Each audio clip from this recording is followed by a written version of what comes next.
So welcome everyone to the 10th week of our journey through pre-modern Indian narrative literature. Now starting this week, we're going to be leaving the world of Sanskrit at least for a while, and then enter into the wild world of the medieval Indian vernacular languages. So this world actually maybe starts looking a little bit more familiar to us, because these are the older versions of the languages that the majority of people in India speak today.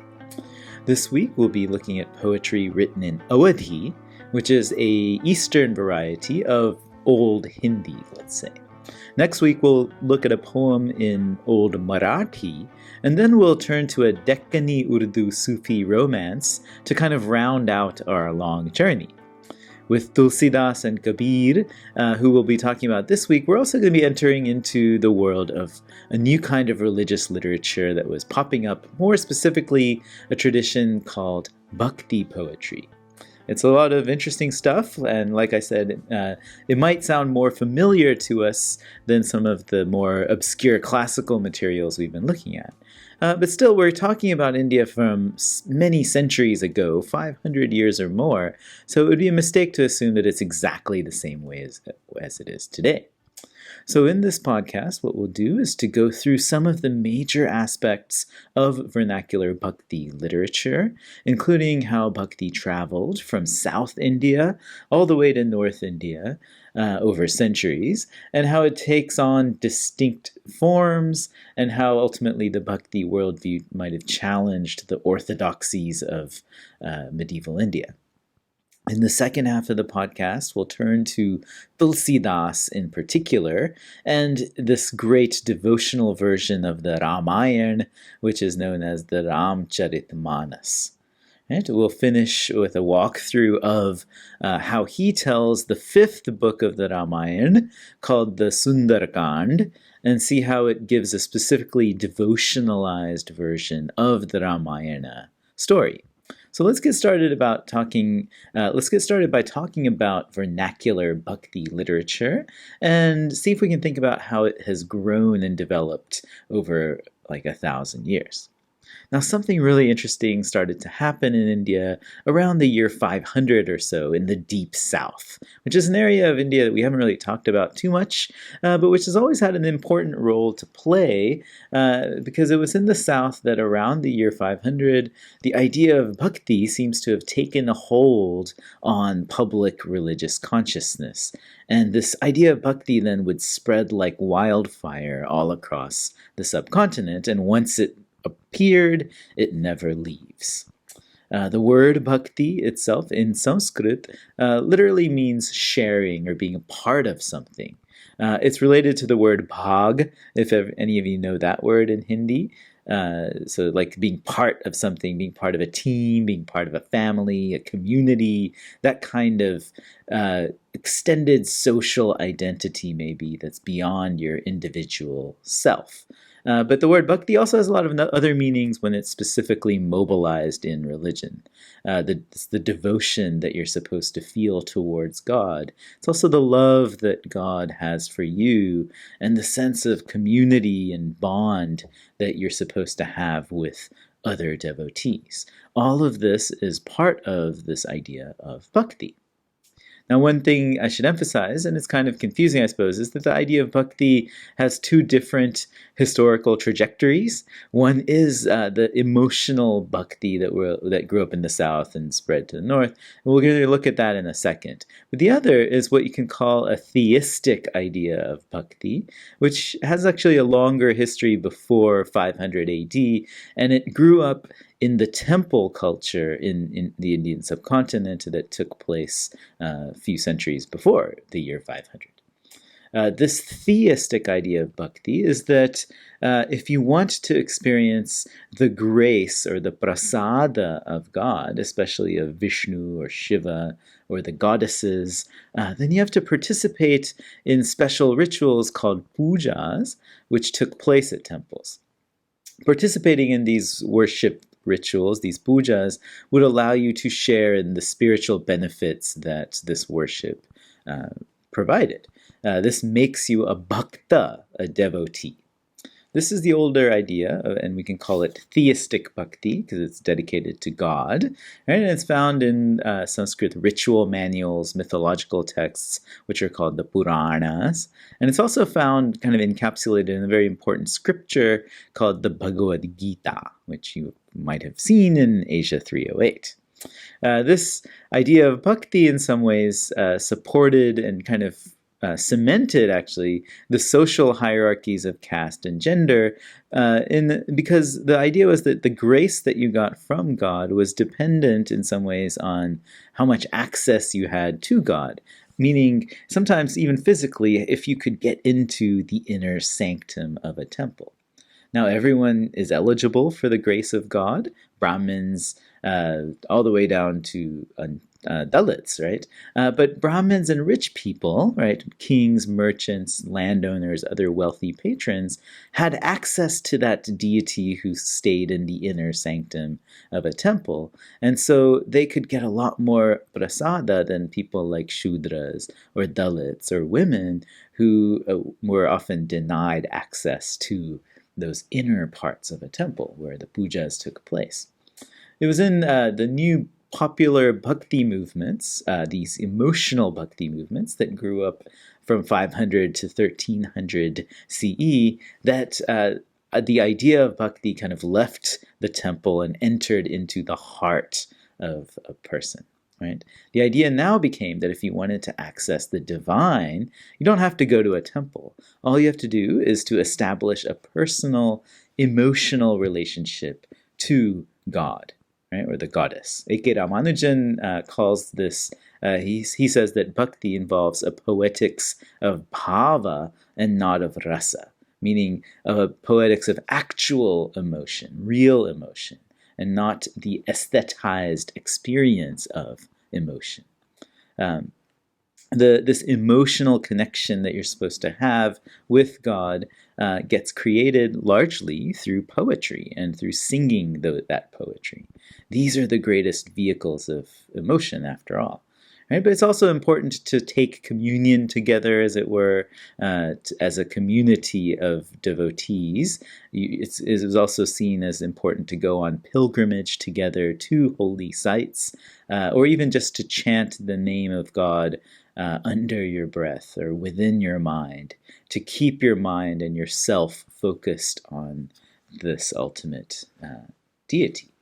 So poetry was maybe most responsible for the spread of bhakti. The poetry now is not being written in Sanskrit so much, but which had, remember, been the language of the classical elite, but now it's being composed in regional vernaculars that were accessible to the wider common public. Anyone can understand the vernaculars. So we can say that what happened is bhakti poetry created a public religious culture. And this was one that, we'll talk more about this, it often challenged the social injustices of Brahminical caste and gender hierarchies in the patriarchy and so on, that would have been a kind of common, cemented part of everyday life in medieval India, just as much as they are today. So like I said, bhakti was born in the south, traveled to the north over a period of maybe like 800 years. In fact, there's a lovely Sanskrit verse that captures this migration. It sees bhakti as a goddess, talking about how she was born and grew up. And here's how it goes. Utpanna dravide saham vruddhim karnatake gata kvachit kvachin maharashtre gurjare jirnatam gata. I was born in the Tamil country. I grew up in Karnataka. I wandered around in Maharashtra. I grew old in Gujarat. Vrindavanam punah prapya navineva surupini jataham yuvati samyak preshtarupa tu sampratam. Then I arrived in Vrindavan, and it's as if I have now been born again. A beautiful and supremely alluring young girl. And this is how bhakti, we can imagine bhakti to see herself. The earliest bhakti poets composed their poems in the deep south, in the Tamil country, and belonging to two major devotional communities, the Aravars, who wrote devotional poems to Vishnu, and the Nayanamars, who wrote poems to Shiva. The next part of India to be hit with the bhakti bug, we might say, was Karnataka in the 12th century, where a group of poets known as the Veerashaivas wrote short aphoristic poems or vachanas to Shiva. And these vachanas kind of first began to seriously question the exclusive rights that Brahmins claimed to spiritual power in the inner sanctum of a temple where other people were denied entry. Here's one famous poem by the well-known, most well-known, I would say, of the Veerashaiva poets, which is Basavarna. The rich will make temples for Shiva, but what shall I, a poor man, do? My legs are pillars, the body is the shrine, the head is a cupola of gold. Listen, O Lord of the meeting rivers, things standing shall fall, but the moving ever shall stay. The Bhakti movement next grew popular in Maharashtra, where in the late 1200s we see the rise of a popular devotional movement called the Varkaris, who even today worship in throngs a deity named Vitthal, who's located in southern Maharashtra in a small town called Pandharpur. Every year they go on a pilgrimage to Pandharpur. It's massive. It's a massive spectacle, actually, this Varkari movement, and it included key poets that became sort of famous all over India, like Namdev, who was a tailor, Jnandev, who was an excommunicated Brahmin, and Janabai, who was Namdev's maid. So from a Dalit caste. We'll be talking more about all of this next week, so I won't give too much away about Marathi Bhakti. Bhakti, after Maharashtra, it went into Gujarat, at least according to our poem. Then when it reached eventually North India, there's a kind of massive expansion of Bhakti that takes place in the various dialects of Old Hindi, starting in the 1400s and thereabouts. There were poet saints who hailed from many different backgrounds, who all kind of traveled around the North Indian countryside and would sing their songs in front of huge popular audiences outside of the temples. There was Ravidas, the 15th century leather worker. Then there was Kabir, right, the Muslim weaver. There was Mirabai, an aristocratic woman in the 16th century. Then Tulsīdās, who was a Brahmin. Then there was also Guru Nanak, who in the 1500s carved out a kind of distinct new religious movement that was also firmly rooted in the idea of bhakti and was known as Sikhism. In all of these cases, the poems captured the distinct kind of authorial perspectives of all these different poet saints who hailed from different communities and sort of social levels in North India, and all of these can be reflected in how the poems are composed. Unlike the classical Sanskrit materials, the Bhakti poets weren't afraid to get kind of personal with their poetry, and they would add their own personal perspectives, their own names even in their poems. The adding of their own name is called a chop or a stamp, which is put in to kind of authenticate their work and brand their work. It's interesting. They're using it to brand their poems, but it also enables other people later, right, even living centuries after, to write new poetry and claim that it's Tulsīdās's poetry or Kabir's poetry or Mirabai's poetry by putting in their name instead of their own name. So what happens to poets and authors like Surdas or Kabir or Tulsī is that they become entire authorial traditions, not just single authors. Anyway, so that's the history of Bhakti in a kind of nutshell. Let's talk a bit more about the features of Bhakti that we should know, the main features, and then move on to talk about Tulsī and his Rāmāyaṇ. So one key idea that gets tossed around a lot about Bhakti poetry is that there are these two distinct modes or inflections that we can call saguṇ and nirguṇ Bhakti. Right? In English, this means Bhakti with attributes, saguṇ, and Bhakti without attributes, or nirguṇ. Right? And here's what the difference is between these. In saguṇ Bhakti, God or the goddess is imagined as being immanent, meaning she or he is findable in this world. He's somewhere. You have to find him or you have to find her. And when you do, you can access the divine power that these deities represent. But in order to do it, you have to be able to appreciate the god's worldly attributes. Right? So the point of saguṇ poetry is to kind of actualize, make sure you feel those attributes emotionally. This is often done by describing scenes or moments from the myths and legends and stories about Vishnu, Shiva, Ram, Krishna, and so on. Here's an example of a saguṇ bhakti poem from Tulsīdās, a blind poet who wrote around the mid-1500s. They say you're so giving, so self-denying, Ram, that you offered Sudama the 4 fruits of life. And to your guru you granted a son. Vibhishan, you gave him the land of Lanka to honor his early devotion to you. Ravana, his were the 10 heads you severed simply by reaching for your bow. Prahlad, you justified the claim he made. Indra, leader of the gods, you made him a sage. But Surdas, how could you be so harsh with him, leaving him without his very eyes? Right, now notice in this poem how it mentions many different tangible episodes, not just from the Rāmāyaṇ, but from a wide mythology about Vishnu, the stories of Sudama, Prahlad, Indra, and so on. By mentioning these kind of narratives in the poem, Surdas links the mythological imaginary, right, of Vishnu, this like mythological story world, to Vishnu, who's the target of theological devotion, right, as well as to Surdas himself and his own real world circumstance, that he's blind, right? And what results is a kind of powerful emotional connection between himself and God, and in so doing between also us and God, because when we sing Surdas's poem, we become Surdas, and we embody that same feeling that he has. Now, the beauty of Surdas's poem is also that he's blind, right? So while he talks about Ram's attributes in his stories, he himself can never see Ram, right, or Krishna.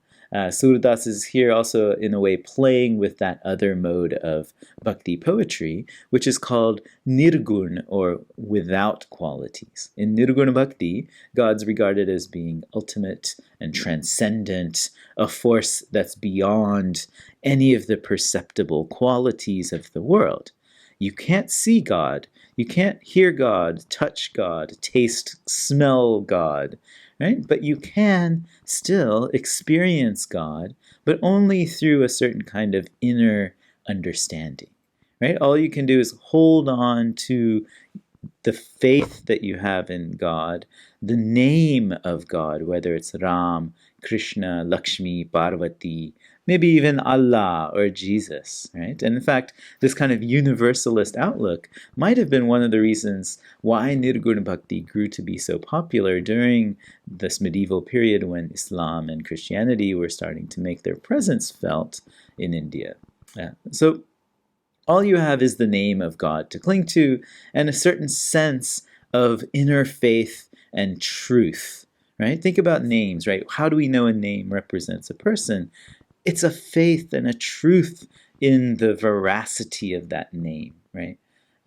Nothing else, right? So since you can't tell stories about God, nirguṇ poets instead tend to focus on everyday situations in their ordinary lives, with God being the ultimate destination or explanation for those situations, and a God who remains above and beyond our world of suffering, poverty, violence, hierarchy, corruption, and death, really, as the trickiest one. An example here, let's take a poem by maybe the best or the most famous of nirguṇ poets, Kabir, who lived in the 1500s. He was a weaver, probably hailing from a Muslim background given his Turkic name, but who grew to be immensely influential and popular among Hindus, certainly, and also Sikhs. Here's one of Kabir's short poems called Sakhis. The Pandits have taken a highway that takes them away, and they're gone. Kabir has climbed to the impossible pass of Ram and stayed. And I'll leave you to ponder the poem a bit yourself, as one of Kabir's kind of hallmarks is that he plays around intentionally with paradoxes and puzzles, and he's trying to force you to confront the bigger puzzles that we usually ignore in our own lives, and especially that riddle of death. Right? But already you can see a kind of clear social consciousness and critique that animates his poetry, a desire to question the pundits, the Brahmins, the orthodoxy, and also the boundaries of what religious life is supposed to mean. This kind of frankness and boldness is a regular feature, not just of Kabir, but the rest of the nirguṇ tradition as well. Now, as a way to kind of close the podcast, I wanted to turn now to our main poet that we're looking at this week, Tulsīdās, and walk through some of his rāmcaritmānas, his holy lake of the deeds of Lord Ram, Manas for short. Tulsīdās, his name means the servant, the das of the holy basil, the tulsī. Now, he's traditionally said to have lived from 1497 to 1623, which makes him about 125 years old, 126 when he died. Now, you can imagine, suppose, you could believe it, right? But historians who prefer to have seen him as being born a bit later, we won't know for sure, of course. We do know that he lived mostly in the 1500s and early 1600s, and grew up in a village, probably in the region of Ayodhya. And later he moved to Benares, and he lived there for quite a long time, and became a devotee of Ram. He was initiated into an influential sect of Vaishnava thought known as the Rāmāyaṇ sampradaya. He was a Brahmin by birth. He was highly educated in Sanskrit. He clearly had read the Valmiki Rāmāyaṇ and so on. But he didn't write his own poetry in Sanskrit, but instead chose to write in a local dialect of Eastern UP known as Awadhi. Tulsī's devotional poetry contains actually both saguṇ and nirguṇ modes of speaking about God. And he also appears to have synthesized, or wants to synthesize, Vaishnava and Shaiva religious cultures within his work. So, because one thing he does, for example, is to start his Rāmāyaṇ by actually telling the story of the marriage of Shiva to Parvati. Rāmāyaṇ, of course, is the story of Ram, who's, of course, an incarnation of Vishnu. So it's kind of odd to lead off not with a myth of Vishnu, but a myth of Shiva, right? And Shiva's marriage. Now, why would he do this? Maybe it's to appeal to the predominantly Shaiva audiences that he would have encountered when he went to perform at the temples of Benares, right? Benares is the holy city for Shiva worship. So Tulsī wrote a ton of poetry. Of course, his most celebrated by far is this rāmcaritmānas, sometimes just called Manas, the holy lake of Rama's life story. It's also called the Tulsī Rāmāyaṇ, and he wrote it between 1574 to 1577. Tulsī Rāmāyaṇ is an epic poem written in Awadhi. It has 12,800 lines, and they're in two kinds of meter, chaupai and doha. And this kind of alternation gives a kind of rhythmic, insistent pace to the whole thing. It's a retelling of the Rāmāyaṇ, of course, and it's clearly influenced by that old Valmiki, and also by a number of mystical Sanskrit Rāmāyaṇas that had been composed in between, like the Ananda Rāmāyaṇ and so on. And of course, he's also really immersed in a broader devotional bhakti tradition that orally had spread around North India and around Rama worship.